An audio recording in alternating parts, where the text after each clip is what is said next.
Hej allihopa!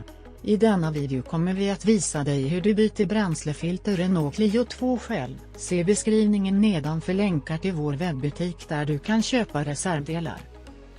Använd platt skruvmejsel. Använd griptång. Koppla ur bränslemattarledningarna från bränslefiltret. Bränslemattarledningen är under tryck. Täck den med en tjock trasa innan du öppnar slanganslutningarna. Trycket minskar sedan gradvis genom att försiktigt koppla ur slangen. Bär alltid skyddsglasögon vid detta fall.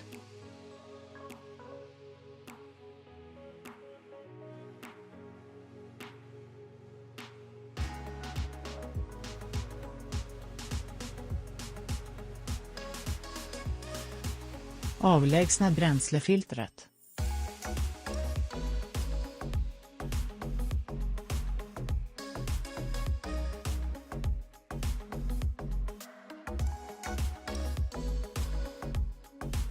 Installera det nya bränslefiltret. Dra åt bränslefiltret i hållaren.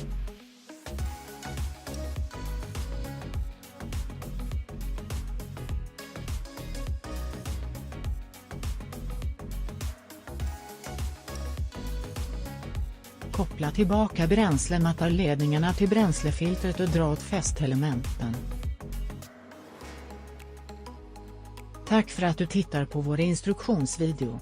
Om du gillade den här, tryck på gilla-knappen och dela den med dina vänner. Ha en trevlig dag.